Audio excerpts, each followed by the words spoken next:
শুধু একজন হজযাত্রীকে বিমানে না তোলার কারণে আল্লাহ অলৌকিকভাবে আকাশ থেকে 2 বার বিমান ফেরত পাঠাইছে। ঘটনাটা মাত্র 2 দিন আগের। আপনারা অনেকেই পত্র পত্রিকায় দেখেছেন। লিবিয়ার একজন মুসলিম যুবক তিনি এই চলতি বছরে হজ করার জন্য সৌদির উদ্দেশ্যে রওনা হয়েছিলেন।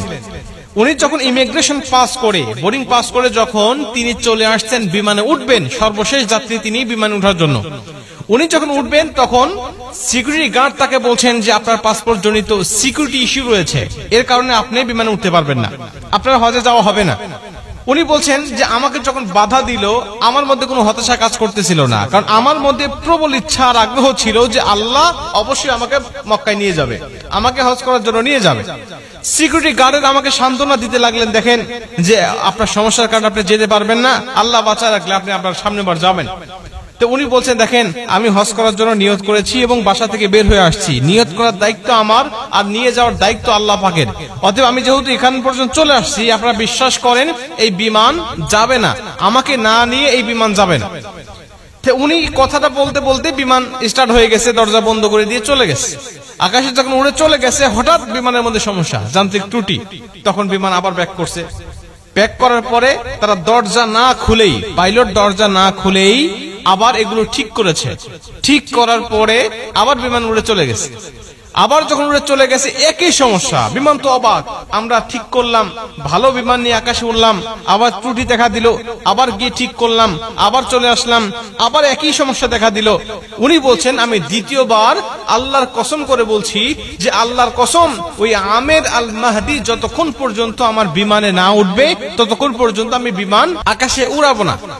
উনি কসম করে এখানে নিয়ে আসছেন, নিয়ে এসে বলছেন যে আপনি বিমানে ওঠেন, এবং আপনাকে না নিয়ে যাওয়ার কারণে আল্লাহ অলৌকিক ভাবে আমার বিমানের মধ্যে 2 বার একই সমস্যা দিয়েছে, যে সমস্যার সমাধান আমরা করেছি, কিন্তু আপনাকে না নিয়ে গেলেই সমস্যা আবার নতুন করে সৃষ্টি হচ্ছে। আমের আল মাহদি বলছে দেখেন আল্লাহ পাকের কাছে আমি নিয়ত করেছি, আমি হালাল টাকা দিয়ে আমি হজ করার জন্য নিয়ত করেছি, আমার পাসপোর্ট জনিত ইস্যু যেটা আপনার সমস্যার কথা বলছেন এটা আসলে সমস্যা নয়, তারপরে যদি আপনার সমস্যা ধরেছেন আপনারা আমাকে না নিয়ে গেলে বিমান যাবে না, বা আমাকে না নিয়ে আপনারা যাবেন না এই বিশ্বাস আমার মধ্যে আছে, এজন্য আমি কথাটা বলেছি। সবাই তাকে তো আগ্রহ করে ধরলেন এবং সবাই তাকে বিভিন্নভাবে সংবর্ধনা এবং সম্মানিত করতে লাগলেন।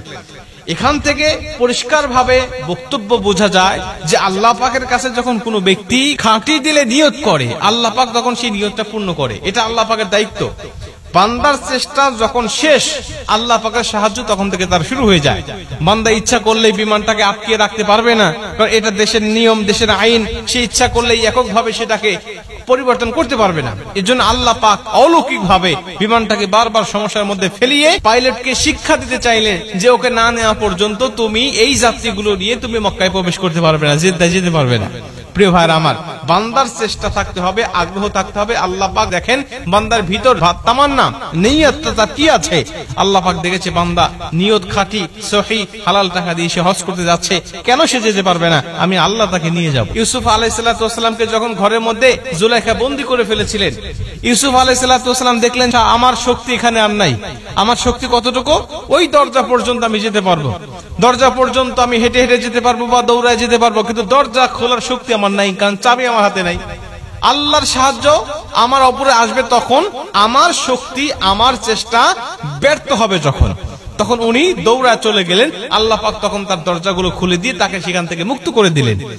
প্রিয় ভাইরা আমার, এর জন্য আমরা সর্বোচ্চ চেষ্টা করব, যতটুকু পর্যন্ত আমার দৌড় থাকবে, আমার শক্তি থাকবে, ততদূর পর্যন্ত আমি চেষ্টা করে যাব।